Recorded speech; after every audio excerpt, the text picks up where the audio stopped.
Bella Thorne and Jake Manley are the modern-day Bonnie and Clyde, except one is not interested in money, but social media fame in Infamous. Written and directed by Joshua Caldwell, The Crime Caper is a morality tale in the age of social media when everyone is looking to cash in on instant fame, no matter the cost. Ariel, played by Thorne, dreams of bigger things and Instagram followers, and her new ex-con boyfriend Dean come from broken homes in a small town in Florida.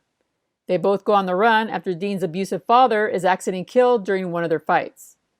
They hit the road committing a few robberies along the way and live streaming it during their crime capers. Ariel's an instant hit on social media with millions of followers, which only emboldens her to commit more crimes, including murder. Dun dun dun dun.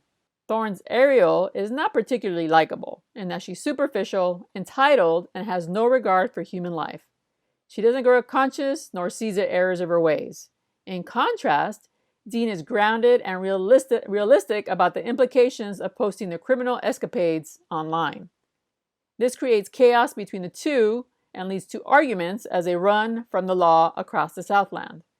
At this point, Dean should have just dumped this crazy chick and go on his way, but it's ride or die for Dean and Ariel. While you may not be rooting for their escape from the law, you are invested in the outcome, so Ariel gets her just rewards. The messaging behind Infamous is obvious. Caldwell, the director and writer, clearly is making a statement about how social media warps young minds by equating the number of followers to your self-worthiness.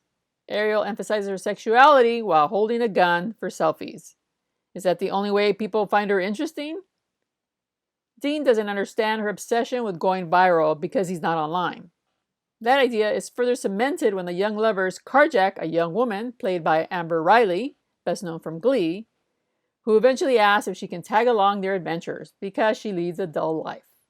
As Ariel, Thorne seems at home playing the bad girl, much like her public image, minus the crime capers. She has a lot of fun in the role and exudes sexual chemistry with co-star Jake Manley. Infamous is not a great film, and sometimes it glamorizes the violence, but it is interesting in what it has to say through the action.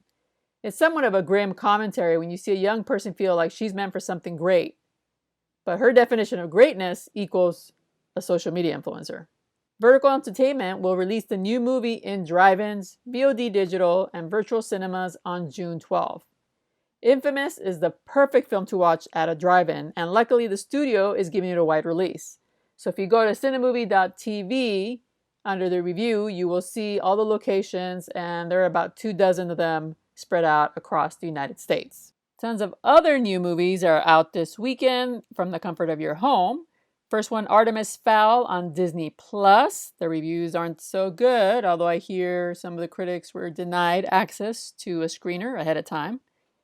Also, Knives Out, which has been out on DVD and Blu-ray, is a really good film. It'll be available for Amazon Prime Video subscribers this weekend.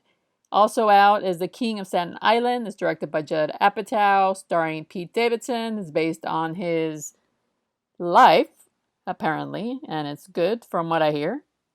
Spike Lee also has a new film called The Five Bloods, streaming on Netflix June 12th, and it's an important film given the crisis that we're going through with Black Lives Matter and police brutality.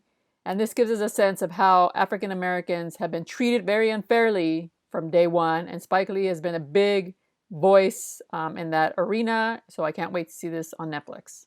So there's a lot to choose from this weekend.